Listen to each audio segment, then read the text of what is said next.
everybody, and welcome to our webinar, What's Holding Back Protection of the Antarctic Ocean. Thank you for joining us today. My name is Claire Christian. I'm the Executive Director of the Antarctic and Southern Ocean Coalition, and we are a global group of environmental organizations that seeks to protect and preserve Antarctica. And obviously in these times of a global pandemic, a lot of that kind of work has been disrupted. But we're also still in the midst of a global climate and biodiversity crisis, and we believe it's still important to talk about things like protecting the Antarctic Ocean, and we think it still needs to be a global priority for policymakers. And so that's why we're holding this event today, so that we can have a discussion about how to protect the Southern Ocean. And just as a disclaimer, all the views presented by the panelists today are their own. They're not the views of ASOC. And we're hoping to have a very lively discussion from our panelists. And for that, I'm going to turn you over to our moderator, Farah. Thank you, Claire. So my name is Farah Obaidullah, and I've been working on ocean conservation for over 16 years. I spent a big chunk of that time working with Greenpeace International, where among others I campaigned for the creation of protected areas in the Southern Ocean. I now work independently as an ocean advocate, and I also run a platform called Women for Oceans. We have a great panel today with us, with experts on the Antarctic from different backgrounds, offering a scientific perspective, a broader fisheries management and geopolitical perspective, as well as an up-close and personal perspective.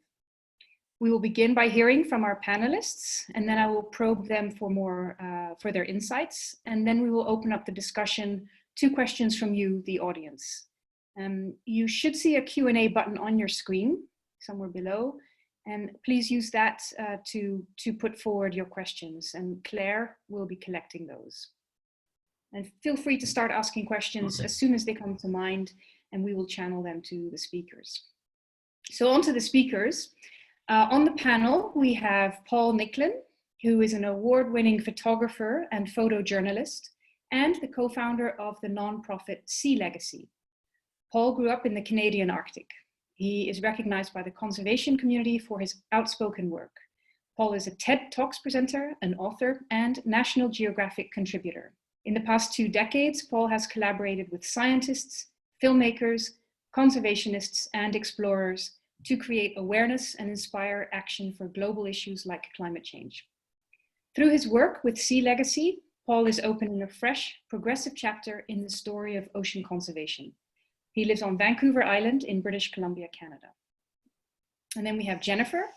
Jacquet, I feel like Jennifer needs no introduction, but perhaps that's because Jennifer's brilliant mind and work has informed and inspired many of the campaigns that I have worked on over the years. Jennifer is an associate professor in the Department of Environmental Studies at New York University. She works on transboundary environmental problems and has an ongoing project related to high seas fisheries. Recent Antarctic-related research includes rational use in Antarctic waters, published in Marine Policy in 2016. High seas fisheries play a negligible role in addressing global food security, published in Science Advances in 2018, and Watch Over Antarctic Waters, published in Nature in 2018. And finally, we have Sara Labrousse, who holds a PhD in Marine and Antarctic Science and is currently a postdoctoral associate at Woods Hole Oceanographic Institution, working on the influence of Antarctic sea ice dynamic on emperor penguin populations. Her research focuses on understanding the mechanisms involved in the interactions between marine predators and Antarctic sea ice and oceanography. Sara's research informs the designation and improved management of marine protected areas in the Southern Ocean. And before embarking on a career in Antarctic science, Sara was a competitor in synchronized swimming, representing the French national team at the London Olympic Games in 2012. Sara is now dedicated to protecting the oceans through her research, but also through advocacy with the Center for Biological Diversity and the Pew Charitable Trusts. So we have only 60 minutes, so let's dive straight into it. The international body that is meant to protect the unique and vulnerable ecosystems of the Southern Ocean, known as CCAMLR, or the Commission for the Conservation of Antarctic Marine Living Resources, agreed in 2009 that they would establish a representative network of marine protected areas, or MPAs, by 2012. Now, 11 years later, and after a lot of campaigning and negotiations, CCAMLR have only established 2 protected areas in the Southern Ocean, the South Orkney Islands and the Ross Sea, covering just 5% of the Southern Ocean. The approval of 3 further proposals for additional protected areas is stalled. So the question is why? What is holding back this much needed and already agreed upon protection? Why are governments stalling and failing to fulfill its own commitments? Paul, I'll begin with you. Please take us on a journey to the Southern Ocean so we can all understand why the Antarctic captures the hearts of millions of people the world over and the minds of countless scientists. Great. Well, thank you very much, Farah, for that introduction. You know, I spent 20 years now working with National Geographic magazine. It's been an incredible journey. And when I wasn't working in the Arctic during their summer months, I was working in Antarctica. And the first time I'd been working in the Arctic for many years, I grew up there with the Inuit and Baffin Island. And then when I finally went to Antarctica, it's, you know, you see the pictures of Antarctica, this cold, windswept, icy, inhospitable, coldest place on Earth planet. And when you get there and you get to the fringes, it's absolutely mind-blowing, humbling, and you're in awe that there could be this much life stacked upon life along the fringes and the coastlines of this continent. My first impressions, of course, you see the mountains coming thousands of feet out of the ocean, but then you see these icebergs that at first look small in comparison, but they're icebergs that are, some of them are 50 miles long, 20 miles long. And then you start to get closer and you look smaller at these icebergs and you start to see that a lot of the icebergs are covered in penguins and the chin straps, the adelies, you get the odd king down there on the peninsula and the odd emperor. And, and then you get to land and you start to see the density of life where you've got tens of thousands of penguins in the colonies. You've got the charismatic leopard seals, the crab-eater seals, the whale seals. You've got the baby elephant seals. And the thing that really separated the Antarctic from anywhere else I've worked in the world is that it's unbelievable to think that nothing there is scared of humans. Everything is, you can walk up almost to any animal and you can sit down on a rock and a chin strap penguin will come over and sit in your lap, or in this case, a leopard seal would come over and feed me a penguin, this famous female leopard seal that fed me penguins for 4 days straight. I mean, just to go spend your life trying to pursue wildlife and get close to it and find it, to all of a sudden go to the smorgasbord of the most beautiful animals in the most beautiful settings you've ever seen and have these animals just be unafraid of humans. And yet it's devastating in your heart to think that it's so out of place. I mean, this is a shot of king penguins that, where this is in South Georgia. And Sara, I know you've worked in places where you've seen these densities of penguins, and, to see 400,000 penguins in a colony and to realize that all of this life has to eat. They have to eat ice fish, they have to eat, obviously, krill, the foundation of this entire system where this adult, this mother or father goes to sea and gets the food and brings it back for her oakum boys. And every penguin chick in that colony thinks that that's their parent. And that poor parent's getting pecked at by all these young chicks.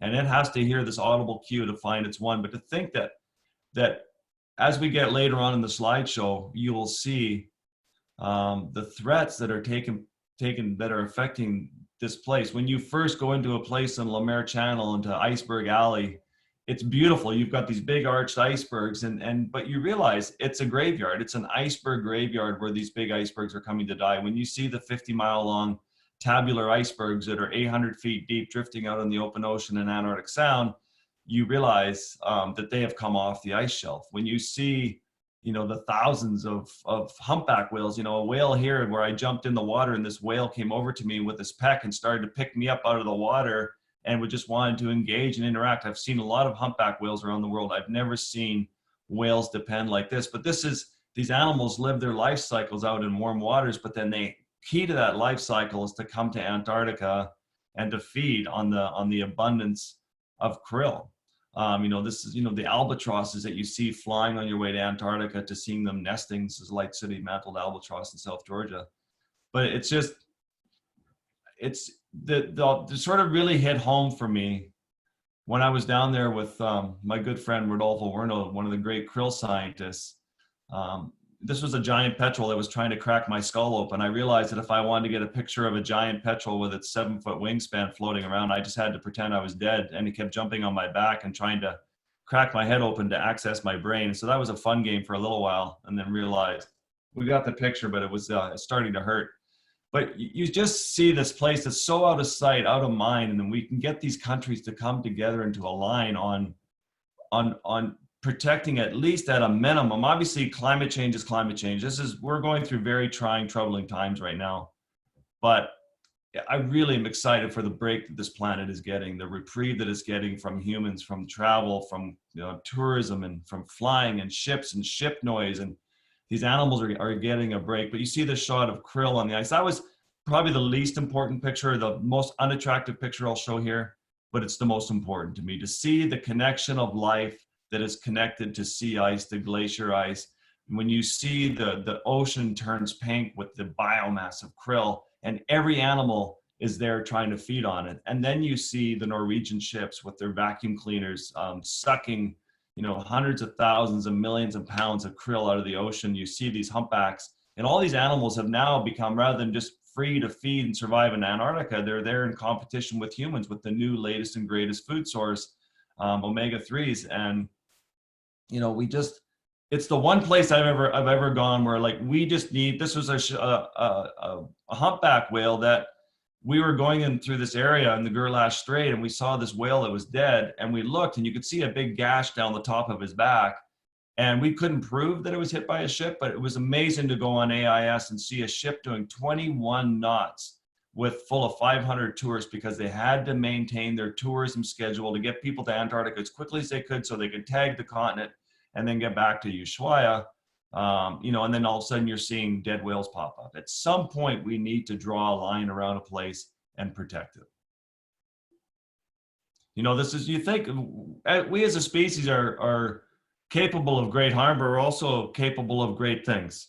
When you look at this, we've wiped out all the blue whales, and then now they're making a comeback. They're slowly making a comeback in other parts of the world. This is a picture of Iceberg Alley.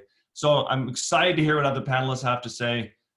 This is a big Chinese krill fishing boat that was just right off where, the penguins, you'd see fur seals and leopard seals and crab eater seals all gorging themselves on krill. And then you see these ships coming through, working 24 hours a day, 7 days a week, taking this krill and putting it on the mothership. So just in that, it's a remarkably beautiful place. It's fragile, it's raw.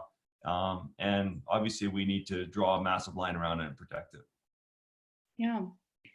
Well, thank you, Paul. Those are some very stunning images. And, many of the people on this call, I'm sure, have not, been down to the Antarctic. I certainly haven't. And so to see this really helps you to understand what's at stake. And even, I'm sure, the people that are negotiating the actual texts that are meant to protect these areas, appreciate what you're showing us, so they can actually see what it is that we're asking them to do, and that is to protect the amazing and vulnerable life down in the Southern Ocean. So thank you, Paul. Next, we will go to Sara, Sara Labrousse. And you're coming at this from a scientific perspective, so perhaps you can sketch for us what you think is holding back comprehensive Antarctic protection. Yes, thank you, Farah. Thank you, Paul, for this beautiful picture of Antarctica, and thank you, Farah, for the introduction. As a scientist side, what is holding us back to protect Antarctica is we are always required to give numbers and mechanisms for kind of quantifying the need of protection to policymakers. But many of these numbers and mechanisms are still unknown. However, we have now clear evidences that climate change is happening and affecting the ecosystem in Antarctica. We are just not able to provide all the mechanisms and all the complexity why climate change is affecting this ecosystem. And most of the time, this is holding us back to be able to protect some areas. For example, here's a picture of emperor penguin underneath the sea ice. We still have a little lack of knowledge in terms of the prey distribution and the predator distribution underneath the sea ice and all the traffic links between prey and predators. We still don't really know the role of temperature and currents underneath the sea ice in shaping the prey distribution and the predator distribution. And depending on region, population, species, the relationship with sea ice will be different. And some species are able to adapt to drastic changes, but some are not. And so we observe migration, we observe adaptation, change in the diving behavior, change in the movement, but we also observe massive breeding failures, population decrease, and species replacement. And to illustrate the complexity, so here is a map of Antarctic sea ice, it's a map since the 1980s, and you can clearly see that over the last 40 years, we have seen an increase in the Antarctic sea ice extent. But this is very contrasted depending on which region you are. There are regions where there is an important increase in sea ice and regions where there is an important decrease, and these have important consequences on species. And since 2016, we are seeing this huge decrease on Antarctic sea ice, and we don't even know if this is just a short-time period of decrease or if this will continue like that. And this will have very important consequences on species. And we need protection to understand those consequences. So something that is also holding us back is it's very difficult to monitor these extreme environments that are very difficult to access by boats. It's all sea ice covered. So we are now using, for example, high resolution satellite imagery and aerial survey. As you can see on this image is emperor penguin colonies in the Ross Sea that we fly over. And we are also using animal tracking telemetry. So those animals will report their movement by transmitting data by satellite, and we'll have information of where do they go. This is the weather sails on top of the sea ice. And so as you can see on this image, these sails will go on area where we can't go, and then we can then draw this kind of maps where we have all the tracking data of 17 species that just been published. And so this kind of map can give us an idea of area of importance for these 17 species. So here in blue, you have all the area of importance in terms of habitat and foraging ground of these species. And then if you compare this map where you can clearly see the area of importance with this fishery map, so this is the map of krill and toothfish fishery, with the circle showing the number of tons that are being catch every year. You can clearly see that fishing grounds are overlapping foraging grounds, and it's very important to protect these areas. And then if we step back, and I go back to the picture that Paul showed, if we go back to krill, which is the staple of the food chain, this is krill, we are required to give number for fishery, but we still don't know the real biomass of krill, and we still don't know the relationship between krill and predators. We still don't know how much krill depend on sea ice to survive. So how we can give number of how much krill should be caught, if we can't even indicate the biomass. So this is holding us back. And so to finish, what I wanted to say is it is a map of current marine protected area in orange, and in pink, the proposed marine protected areas. And so threats are big and very important, and we don't need to know everything to protect Antarctica. So we should have a network of MPAs to be able to study this ecosystem over long-term time series. And we should adopt all these MPAs and vote for the right person to be able to do that. Because as you can see, the fishery pressure is very important on foraging grounds of predators. Thank you. Thank you, Sara. Yeah, I mean, unfortunately, we see that everywhere, that the places that are most interesting to extractive industries or the fishing industry is often also the areas that are most vulnerable and where we see the highest biodiversity. So that's a challenge right there. And now I want to hand over to Jennifer, and I'm sure, well, Jennifer, you have observed from afar the negotiations at CCAMLR. And what do you think is holding governments back in terms of protecting the Southern Ocean? Yeah, thank you. Thank you so much for inviting me for today's webinar. And like you, Farah, I've never been to Antarctica, and yet I've been working on Antarctic protection for more than a decade. And I think that's a little bit hard to explain in a way. Maybe like me, many of you really care about Antarctica because it occupies something special in your imagination, even if you've had no physical engagement with the continent. And that's the case for me. So in particular, I study, and work on Southern Ocean policy. And much of the Southern Ocean is considered the high seas, which I think we already sort of framed, but that's the area beyond national jurisdiction. And it's home to roughly, 8,200 species, some of which we've already seen, so beautiful, so unafraid. And they figured out how to make a living in this extreme environment, which is already, that's part of the imagination for me, is like how remarkable. I get cold really easily. So that alone is part of their remarkable nature. And it seems to me that the Southern Ocean should have always been protected along with the continent.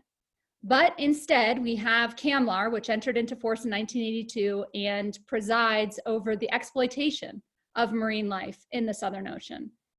And when I say marine life, we're not talking about those whales or the seals or the penguins, which are in fact protected.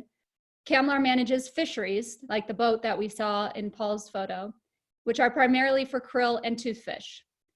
And this is the main problem. What's holding back protection of the Southern Ocean is that we're not trying to protect it. We're merely trying to manage it so that the fishing industry doesn't completely wipe out krill or toothfish the way they have with the groundfish fisheries. And I have no idea how they get away with this, but CCAMLR touts its contributions to global food security on its website. The reality is that toothfish, like most other fish caught in the high seas, end up in high-end markets.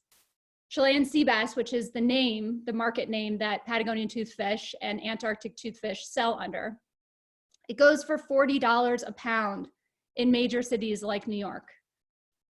Norway, Paul mentioned, operates the biggest fishery for Antarctic krill in the Southern Ocean.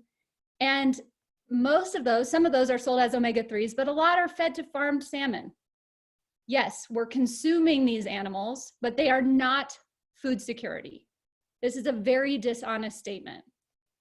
And speaking of dishonest, the Marine Stewardship Council, the main eco-label for fisheries, will tell you that Norway is sucking up very few krill. And it looks okay, even with the uncertainties around climate change. Just like perhaps they would say, oh, we could kill some of those penguins sustainably. We wouldn't threaten their entire population level. To me, the whole point is the bigger picture. Fishing for krill to feed farmed salmon is not sustainable. I want to protect the Southern Ocean, not sell it off for fish feed. That's why we wrote a commentary in Nature in 2010 calling out the Marine Stewardship Council for simply being a greenwashing mechanism of the fishing industry. What if Sweden was killing penguins in Antarctica to feed to chickens and calling it the best environmental choice? That's what Norway is doing. And that's what the MSC is certifying. As long as we allow fishing, everything will be on the fishing industry's terms. At CCAMLR, the member states don't seem to express the will of their citizens. They express the will of the industries that benefit their respective state powers. As a result, those of us who care about the Southern Ocean have to beg and plead for closing even just very small parts of the Southern Ocean. You heard, it's 5%. We're talking about very special, remote part of the world that we see as the common heritage of mankind. Doesn't that seem backwards to you? We have prolonged debates, Sara mentioned this, about the sustainability of fishing, which we always lose. Many of my colleagues and I have worked ad nauseum to show that we don't have good data on the population size or the ability to detect population changes quickly for Patagonian toothfish. It hasn't mattered. CCAMLR says the fishery is highly precautionary. My colleagues and I have done lots of research to show the legal meaning and original intent of the term rational use in the CCAMLR Convention does not mean an unrestricted right to fish, like some member countries have interpreted it. But it hasn't mattered.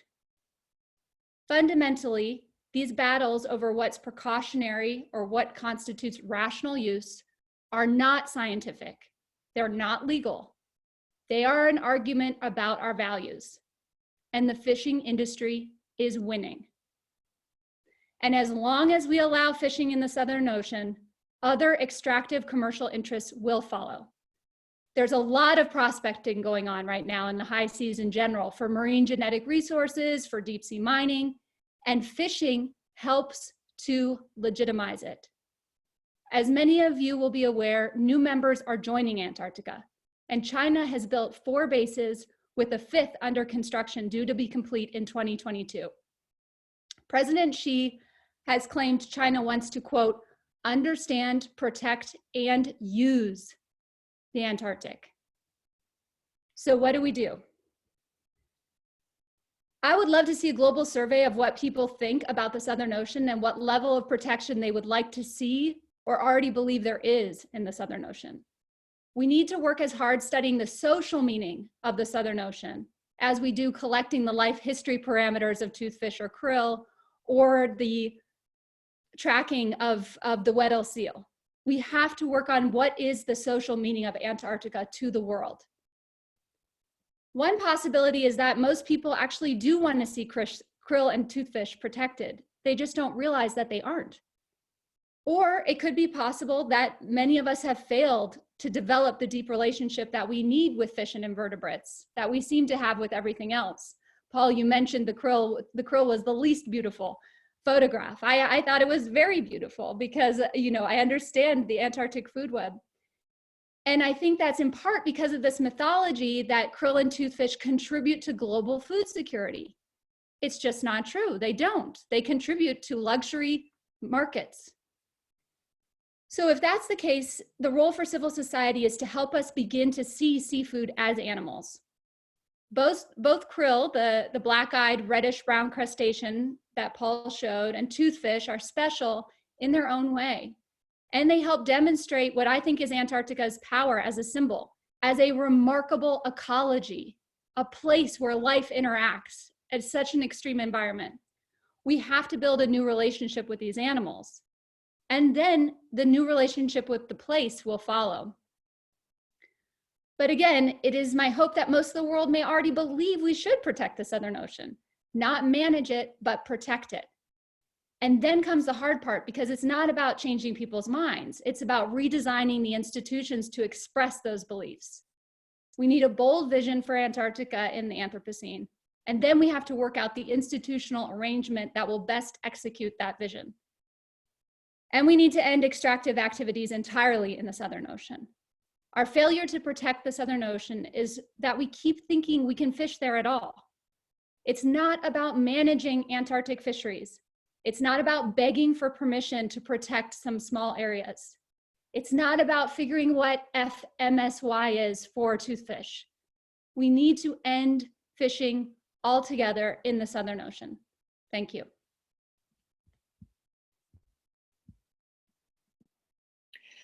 Thank you, Jennifer. Wow, that was a lot to take in, but you were very clear about what the message is. And I think it's now 1/2 the hour. We have a lot of questions coming in, so we might go straight onto those. So Claire is collecting those, and she's asked, from Giancarlo, from one of the audience members, is asking about the expansion, Jennifer, that you mentioned, of the research facilities in the Ross Sea. They are widespreading, and it's not just China, I suppose. I mean, it's going to be tourism. It's going to be more noise. It's going to be a lot more activities that we're going to see down there. as a result of expanding activities in the region. And I suppose this is also coupled, and this is maybe more for Sara, but to melting sea ice scenarios, and what the Antarctic is going to look like if we don't curb CO2 emissions. Basically what we're saying then is, what we will see is that the Antarctic opens up more readily to to activities beyond fishing. I think, Jennifer, you touched on that: deep sea bed mining, marine genetic resources, and yeah, tourism. So maybe a question to Jennifer and then to Sara about other activities that we can expect to see in the region if we don't get protection right at this point in this juncture in history. If we don't take the principles of CCAMLR, to the letter, which is to conserve the area, then what can we expect to see once climate change really takes its toll on the region? I'll start with you, Jennifer, and then you, Sara. Yeah, I mean, I think we can expect to see growth in every domain. I remember when krill fisheries first started in the region, and now you look at the amount taken out, there's more and more pressure on the Antarctic in general. And I want to just make two statements sort of about that generally, which is one, that that CCAMLR, when it was first entered, most of the states, the majority of member states, were anti-fishing. And then there were some states that were pro-fishing. Now, because membership is open, that balance has tipped reverse. And part of all of that, both in the Antarctic Treaty System and also in CCAMLR, is about, if you are involved in extractive industries in the region, or in the case of the ATS more broadly, scientific research, that gives you legitimacy. And that's one thing that I think has to change. I think every country has a right to be involved in Antarctica, to express their vision for Antarctica, even if they cannot do science in the region, and even if they cannot fish or do not fish in the region. And that we need to make this idea of doing research and deliberation into Antarctica, into the social meaning of Antarctica, into the value of Antarctica more generally, part of the prerequisite for being involved as a country in Antarctic deliberations. And I think this would actually open up, because right now, you see that the sort of hegemony reemerge, and that's why China's building so many bases on the scientific grounds, and the US and the UK. But science, in a way, is just one way in which the Antarctic is valuable. And so I think we need to expand our vision, our imagination, open up to different values, aside from directly studying, directly exploiting, or directly trying to draw boundaries around protected areas, into more conversations that involve the humanities, a broader vision, I guess, for Antarctica that's just not about kind of direct use of the area. Because otherwise you have tourism and fishing and scientists. Those are the people who are there. I think, to also protect this region and avoid catastrophe, population decrease, we have also to meet the agreement in terms of CO2 emission. And just to share something with you, this is a graph of the CO2 concentration in the atmosphere since 1,000 years before today. And so now we are currently at 410 parts per million in terms of CO2 concentration in the atmosphere. And recently we did a study of what's gonna happen to, for example, the emperor penguin population if we continue like that in terms of our CO2 emission. And what we saw is that if we continue as a business as usual scenario, which will mean we will reach 950 parts per million CO2 concentration, we'll have 80% of the emperor penguin colonies that will be lost by 2100. And this is just an example for one species, because the increase of CO2 in the atmosphere will lead to increase in temperature and a massive loss of sea ice. And there are not only emperor penguins that depend on sea ice, there are like different species of seals. The krill, which is the staple of the food chains, depend also on sea ice. It's still under debate, but there are many species that will suffer from that. And then we have a little bit of hope, because if we maintain our CO2 emission to a level that doesn't reach more than 2 degrees Celsius, so if we meet the Paris Agreement of the COP21, we will be able to have a reduction in our penguin colony by only 31%. And so we can do stuff. We have to change the way we live our professional and personal life in terms of our carbon emission, just one example. And then we will be able to save the penguin and all other species. Yeah, and I mean, thank you, Sara and Jennifer. I mean, I was reading recently that the mean annual temperatures in the Southern Ocean in the summer have increased by 3 degrees Celsius since 1950. So, you know, we need to take action quickly. So we have another question. Sorry? Yeah, just one more thing. We have evidence of like increase in rain instead of snowfall in Antarctica, and these lead to massive chick loss and breeding failure in many penguin population, because they are not able to resist the rain, and then they die of hypothermia. And so, I mean, all this evidence make us like we need to change something in terms of our behavior. Right, and people that study the effect of protected areas know that marine protected areas offer that extra resilience to the impacts and the stressors that come from a changing climate. Paul, you wanted to say Yeah, something? just Jennifer touched on such an important point, and so did Sarah. So you know, right now there's 2 points: that the Antarctic is under great threat from carbon emissions, global warming, melting. So much uncertainty. There's so many things we don't know, and this is time for great caution, not for extraction opportunities, as it seems to happen everywhere. But even more importantly for me, what Jennifer said is, you know, one of the stories I did for National Geographic was on Atlantic salmon fish farms around the world, you know, in Norway and Ireland and Scotland and British Columbia. They're everywhere, Chile. You know, it was shocking to me that it takes 4 pounds of wild fish in the form of anchovies and herring to make 1 pound of farm fish. And now they're bragging that it only takes 2 pounds, but we are extracting wild fish from the oceans to make farm fish. And when you think about Chile and the United States and Canada, our fisheries around the world are collapsing as we clean out our oceans of all the foundation fish in our oceans to make this farm fish. When you think of farm fish, besides, you know, the sea lice infestations, you think about Piscine reovirus and it's a really unhealthy, bad fish for the environment. There's a whole bunch of reasons why we shouldn't be eating Atlantic salmon. But now, as we clean out our oceans from fish, we are turning our attention towards krill. That's the new protein that we're going to feed these fish farms around the world. So basically, the demand for this fish right now is basically endless. And we always say, well, there's lots of krill, let's just keep taking krill. At some point, like we've seen every other fishery in the world collapse, we will also collapse the krill fishery. We're very capable. Yep, good point. So I'm just gonna... krill is the main prey of many predators, and also the toothfish is the main prey of elephant seal, killer whale, sperm whale, crab-eater seals. I mean, yeah. It's massive, the impact also on the different species down Antarctica. Absolutely. I'm just going to go to a question from the audience, which is a question for Paul. And yeah, what negative evolution differences have you seen between your expeditions? So what effects of human actions are the most visible in your experience in Antarctica? I think, you know, there's been a few things. One of them is, you know, we always say if you really want somebody to fall in love with something, they need to see it themselves. And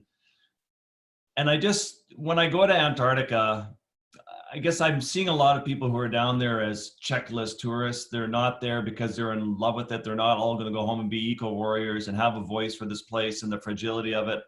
So you see a growth in tourism. So we really need to control that. And I know that IATO's working hard on restrictions. I know recently in the last couple of years, they reduced ship traffic speed through key, you know, whale migration corridors. But, you know, so you're seeing that. We can love a place to death. There are too many people on this planet. We all want to go somewhere. We all want to see cool things. And Antarctica is the ultimate dream. To be able to go down there and witness it is something, you know, you take to your deathbed with you. But we need to put really strict controls on the tourism industry. The other one is, you know, just going down there to see the big icebergs, you start to think, wow, an iceberg that's a mile long, imagine that coming off the shelf. But as you go through these areas and you see icebergs that are 50 miles long, peeling off the ice shelf, it's just every time, it seems like every day or every month, or we're setting new records on the size of icebergs, the amount of ice breaking off. And if these are not, if we react to climate change and to rising sea levels when, you know, New York or Manhattan's underwater, that's in 150 years from now, that's 150 years too late. All of these signs, whether it's the Arctic or Antarctic, they are always releasing signs and indicators that they're stressed and they're under threat. And we need to take great caution in that. Yeah. Thank you. So I was just thinking, Jennifer, about your comments about, you know, the region, the Southern Ocean being high seas and, you know, beyond the national jurisdiction of any one country. And then I'm thinking about the actual treaty negotiations that are happening right now at the UN about protecting the high seas, or at least life on the high seas. And, you know, I just, as a campaign or as an ocean advocate myself, you know, I just wonder, should we not just be closing off the high seas altogether to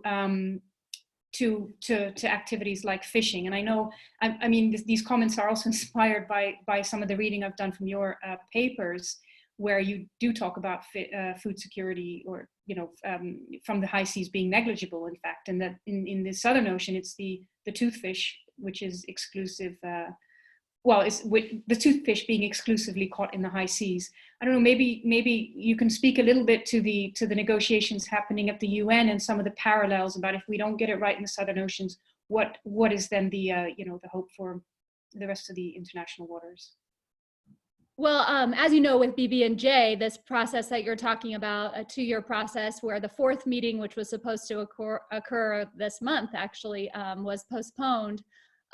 There's negotiations for how do we control deep sea mining and marine genetic resources, the exploitation and sharing of benefits, and then also fisheries on the high seas. You know, those negotiations are still ongoing, in part because the 4th meeting was postponed, in part because they probably will remain ongoing. And there are high level politics at play there. And I'm not pretending like those don't exist for CCAMLR either. But to me, the politics should follow the ethics or the vision and not lead us. And what's happened, and it's very much, to me, what feels like true of BB&J, true of CCAMLR, and true of the United States when it comes to action on climate change, which, as we know, is a huge impediment globally to cooperating on this issue, is that the country, the federal position, or the countries at large, in the case of BB&J, are really aligned with the industry and not aligned with what the majority of people actually want. And so what I'm encouraging is we have to have a global platform to express our values socially and to measure what those values are, because I'm not pretending to know exactly what the world wants. But right now, what I see in terms of the US on climate change, the BB&J negotiation, what's happening at CCAMLR, the industry is running the show. And I don't think the industry is the only view that should be represented there. And that's what's occurring with other regional fisheries management organizations too. And it's time for everybody else to have a seat at the table as well. It's not just about who's profiting off of the common heritage of mankind. It's about all of us that benefit from this, because we photograph it, because we're in love with it, because we believe it's the right thing to do. Whatever it is, we all deserve a seat at that table, and not just the people who want to make money off of it. Yeah, thank you. Wow, we have so many questions. See if we can try and run through some of these. Yeah, this is a very good point. I mean, if we can't even manage to establish marine protected areas in the Southern Ocean, despite a commitment, what hope is there of seeing 30% of the ocean protected by MPAs by 2030? So I think that's a statement from Aaron Baker of Time Magazine. And I think it's a statement that keeps many of us conservationists awake at night. Then there's a question, a new relationship with animals in Antarctica and everywhere else would be a revolution. Common relationships with animals or ecosystems is one use and exploitation. Wouldn't it be interesting to think what's holding back protection in terms of colonial vision of the world? That's a lot to unpack there. I know, Jennifer, you have a lot of thoughts about decolonizing the Antarctic. Maybe you want to say a quick 1 or 2 comments there? Yeah, I mean, well, there's a really interesting researcher, and many actually, but who I had a chance to respond to on this aspect of decolonization of Antarctica, which is already a strange premise given that there are no native human inhabitants of Antarctica. And I encourage you to explore that scholarship. It's just a really interesting kind of politically, in terms of a grander narrative. But in my response to her, you know, I argue that there are inhabitants. So there are not human inhabitants, but there are inhabitants, and we should sort of be more sensitive to their needs and their desires. So decolonizing may get us part of the way there. But for me, decolonizing doesn't fundamentally express my main value system for Antarctica, which is de-exploitation. And so I think we have to think of Antarctica as a place that we protect. And what does protection mean? It doesn't mean managing fisheries.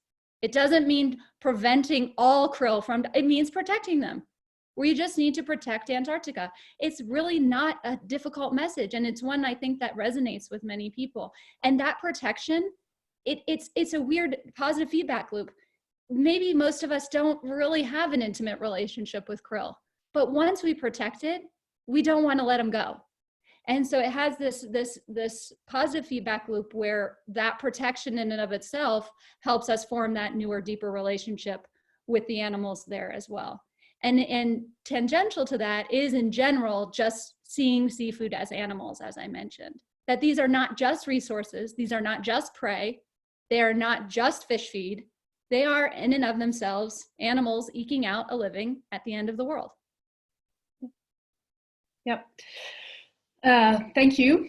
So here's maybe perhaps a question for Paul. It's on the countries that, on the countries that are actually, how can we change countries' positions? Because there are a handful of countries that are blocking, progress on establishing MPAs. And, what do you think we need to do to change those country positions so that we can actually move forward? Yeah, I wish I had the magic answer to that. I mean, there's 2 points. I mean, Jennifer always gets me fired up and she touches on these points. And one is, when you first said, MSY, maximum sustainable yield, and when people talk about wildlife in the terms of harvesting animals as if they're wheat or grass or and it just, everywhere I go in the world as a journalist, you look at fisheries, you look at even Alaska that collapsed its herring fishery, you go to Canada, was the Atlantic cod fishery was the biggest fishery in the world. Canada was managing that, fishery as well, and that completely collapsed. It seems like anytime you leave a governing body where industry has such a big seat at the table, we will collapse those fisheries. And so that's how we have to start thinking of Antarctica. That's why we have to, take these key MPA areas, marine protected areas, draw massive lines around them, big areas, and just leave them alone. Nature, after 4 billion years of evolution, wants to recover. It bounces back fairly quickly. And with the added pressure of climate change, these places, will bounce back though, if we just quit. When we know so little, we can't be taking so much. We can't be taking anything at all from these key areas, especially from critical feeding habitat areas of these animals. How do we convince the minds of these countries? I mean, the reason we do the work we do at Sealegacy is we use the power of visual storytelling to connect a global audience to these issues. And if you can constantly put these visuals in front of people at a table, when we put up a video of a starving polar bear from the Arctic a couple of years ago, and it was seen by 2 billion people, we just need to have that, because generally people are good, people care. And if you can put together these petitions and gather millions of signatures and put that in front of the right people, you all of a sudden have a pretty big seat at the table. As long as we sit quietly by and let, as Jennifer's saying, industry manage to make these decisions, we're going to lose. We have to galvanize a global audience to stand up and take a stand on these issues. You think of the power of, little Greta Thunberg, going around the world and just the amount of attention she's getting on climate change. It's powerful and it's wonderful to see. And We just have to keep beating that drum. And, you know, most countries do get it. Most countries do want to do the right thing. There's just a couple of outliers that we have to keep the pressure on. And we got to do it with visuals. We have to do it with just millions of meetings. And thank you to all you guys who do all the heavy lifting and the hard work. We need to base this on science. We need science coming in, and we need to just, you know, it's going to be a long battle, but it's a battle we have to win. Yeah. People power can actually be stronger than the power of the fishing industry in this case. I have a question here, which I think would for you, Sara. So, how much of the Southern Ocean will be highly and fully protected if all these areas are finally approved? And whatever the number, is it enough? I don't know the exact number if we get all these proposed marine protected area applied, but it will not be enough, of course, but it will be already a big step, and any little step is important. Mm-hmm. It will not be enough because the response of species to climate change and anthropogenic pressure are different depending on each sector of Antarctica. So we are putting effort towards area. We now have clear evidence and clear answer, and we know what we have to do, but and we have also like numbers and mechanisms to show the policymakers we need these marine protected areas. But for the others area, we also need protection, but now we don't have yet the support to be able to make these areas accepted. What we need to understand is Antarctica is under different wind and current and oceanographic condition, and the sea ice conditions are not the same everywhere, and so the pressure on species are different everywhere. So there is no we're going to choose this area or this area. We kind of like define area based on like the science we have for now. Yeah. Yeah, I saw that a paper came out last week, just also in response to this question, co-authored by Cassandra Brooks. Hopefully she's on the call as well. But that even if, and I'm paraphrasing here, so you know, I hope I interpreted it correctly. But even if all the three other proposals that are on the table at CCAMLR were agreed and implemented, the coverage would go up from 5%, which is the current protection, to 22%. So that's a great improvement, but it still would not be representative of all the benthic and pelagic ecoregions. So even with all those areas, even with that 22% coverage, CCAMLR is still falling then behind on its commitment to create a network of representative areas, protected areas. And also within this marine protected area, there are areas where fishery activity is allowed under certain regulation, and there are areas of no-take, and the areas of no-take are very low compared to the surface of the marine protected areas. So it's also another story. Yes, a lot of work there. Okay, quickly moving on to the next question from Mandy Lombard from South Africa. So it's a comment. Area-based management is just one tool in the conservation toolbox and requires parallel processes in fisheries management and all other things, for example, noise reduction, as you all highlight. The MPA debate has become polarized, so we need to be careful to place MPAs in context and emphasize that they need to be accompanied by a reduction in fishing effort. I fully, I agree with that comment, but perhaps others have something to add. Yeah, I mean, it's not only so on land, we did not protect Yellowstone so that bears would leave Yellowstone and we could increase the hunt for bears. You know, this whole idea in the oceans that even marine protected areas, even spatial management, has been largely framed around the idea that these protected areas benefit fisheries. That's, first of all, the fishing industry is skeptical of a lot of those claims. But second of all, it again puts us on the defense. We're now talking in terms of the industry. We are selling MPAs to industry. That doesn't need to be the case.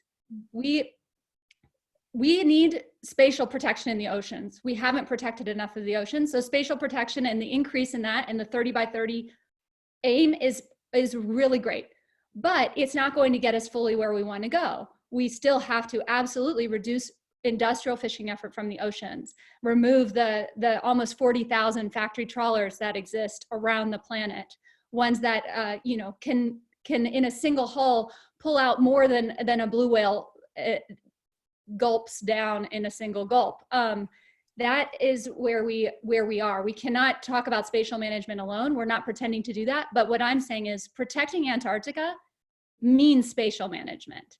It doesn't mean managing fisheries well, whatever that means. And so then, of course, we'll still have to manage all the fisheries that are eagerly along the outside fringes of the Southern Ocean. But the first step is to close the area. And that closure leads to all sorts of new ways of seeing Antarctica. And so absolutely, we can't talk about pure spatial management. There are all sorts of other tools, but we also can't say we don't need to do spatial management, we can just manage fisheries, because that's what got us into this mess to begin with. Yeah. And I think we have to think the planet in a different way. Like, we are part, as a human species, we are part of an ecosystem, and then there is space for different species on this planet. And like, I mean, we go back to this idea of decolonization of Antarctica, but we are just one species among others in this. And then why we cannot maintain the whole ecosystem, like why we have to be overlapping everything, you know? And I would argue we're not an Antarctic species. Yeah, we're not. We're an invasive species in Antarctica. And so our footprint there we should really try to minimize it, because if we do see ourselves as part of nature, we would know very quickly that we could not survive there without huge amounts of technology. And so I think this entire relationship, we are a terrestrial omnivore. We are not a marine predator. We have to reconsider our relationship with nature, not just that, oh yeah, we're part of it and we can do what we want all over the world, but the context really in which we evolved. So yeah. Thank you. I'm aware that it's already approaching the hour again, so I will just try and wrap up what I think were the main points from, you know, such an interesting discussion. I think we could talk endlessly, you know, but clearly climate change is happening, and it's affecting the Southern Ocean, and we need to act quickly, not just on curbing emissions, but ensuring that the Southern Ocean is resilient to those effects. Well, CCAMLR used to be a pro-conservation body, and it's now threatening to become sort of pro-fishing body or pro-exploitation body. We should be able to, and we should try to rein in the influence of those fishing nations. As Paul showed us, you know, the Antarctic has such a beautiful and emotional and personal value to millions of people. If we can tell that story, then that power is stronger than the power of fishing nations. We have to remember that the Southern Ocean, extracting biomass or taking fish out of the Southern Ocean, is not about global food security at all, as Jennifer articulated. It's about meeting the needs of high-end markets in already food secure countries. So that argument, you know, we need to change, you know, be honest about what it is we are doing in the Southern Ocean. There is a real danger that if we let fishing expand or go unchecked, that we have, you know, the other threats of deep sea dead mining and marine genetic resources, you know, also coming into the area and causing more disturbance. Yeah, it seems that the CCAMLR and the way that they have set their rules and their allocations for catching fish are still based on models that do not consider climate change adequately and the climate change scenarios. So, and I also just wanted to make a final point that, you know, we are seeing in the Arctic where we have seen protections, you know, put in place, or at least a very temporary protection, you know, in terms of fishing in areas that are now or becoming accessible because of the disappearing sea ice. And so as a precautionary measure, we should really be protecting big chunks of the Antarctic until we can really understand what's, what's at stake and what the scenarios are, how they are going to play out in terms of climate change. And I think, as Sara has also mentioned, that even the timescales that we're giving to those protected areas, like 35 years for the Ross Sea, is simply not enough to fully capture and understand the full life cycles of the animals that live in those areas. So I think, just in closing, be a question for the public to think about, and because it was a recurring question from many of you, what can we do to increase awareness for fisheries and krill in the Antarctic for the general public? How can we make it more personal so that it isn't just something happening at the bottom of our planet and which is unrelated to our daily lives? How can we increase that that awareness? And I would urge you, if you have ideas for that, I would urge you to get in touch with Claire at ASOC so that we can, integrate that into some of the campaigning work that the many NGOs that ASOC represents can then take that on board. So I'd like to thank everybody for coming, and I'd particularly like to thank the panelists, Paul Nicklen, Sara Labrousse, and Jennifer Jacquet. And Claire, I don't know if you want to say some closing remarks, but that was it from me. So thank you very much. Thank you. Thank you. Yes, thank you, everyone. Thank you so much for all the questions. We had over 68. I've been trying to go through them and pull them out during our conversation. I'm sorry we haven't been able to get to all of them, but I think some of them actually we'll send a follow-up email with a link to a recording of this panel, and we can try to answer some of those in the email.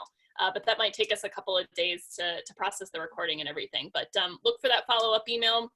And again, thank you so much for all of your participation and interest. It was really great. And I was so pleased to see all of the really awesome questions from all of you. So thank you. And thank you to all of our awesome panelists for their great discussion. Thanks, everybody. Thanks, everybody, and have a wonderful day. Thank you so much. Thanks, Yeah. Claire. Bye-bye. Bye.